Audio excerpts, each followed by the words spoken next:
Chapitre 7, versets 1 à 23. Les pharisiens et quelques spécialistes de la loi, venus de Jérusalem, se rassemblèrent auprès de Jésus. Ils virent quelques-uns de ses disciples prendre leur repas avec des mains impures, c'est-à-dire non lavées. Or, les pharisiens et tous les juifs ne mangent pas sans s'être lavés soigneusement les mains, conformément à la tradition des anciens. Et quand ils reviennent de la place publique, ils ne mangent pas avant de s'être purifiés. Ils tiennent encore à beaucoup d'autres traditions, comme le lavage des coupes, des cruches et des vases de bronze. Alors les pharisiens, les spécialistes de la loi, lui demandèrent « Pourquoi tes disciples ne suivent-ils pas la tradition des anciens, mais prennent-ils au contraire le repas avec des mains non lavées ?» Jésus leur répondit « Hypocrites, Ésaïe a bien prophétisé sur vous, comme il est écrit « Ce peuple m'honore des lèvres, mais son cœur est éloigné de moi. C'est faussement qu'il m'honore en donnant des enseignements qui sont des commandements humains.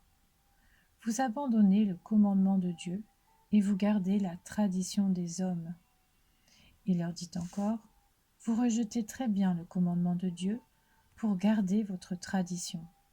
En effet, Moïse a dit « Honore ton père et ta mère, et celui qui maudira son père ou sa mère sera puni de mort.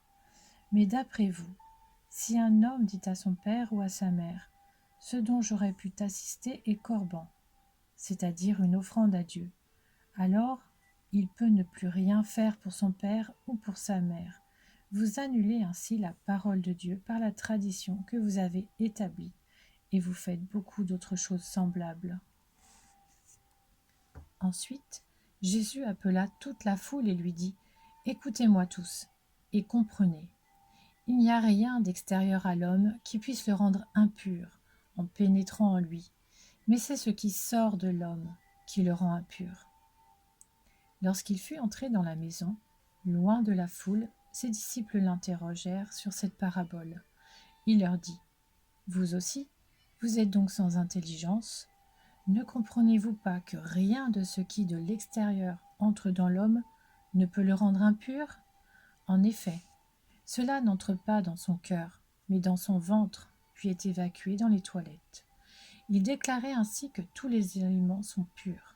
Il dit encore « C'est ce qui sort de l'homme qui le rend impur. » En effet, c'est de l'intérieur, c'est du cœur des hommes que sortent les mauvaises pensées, les adultères, l'immoralité sexuelle, les meurtres, les vols, la soif de posséder, les méchancetés, la fraude, la débauche, le regard envieux, la calomnie, l'orgueil, la folie.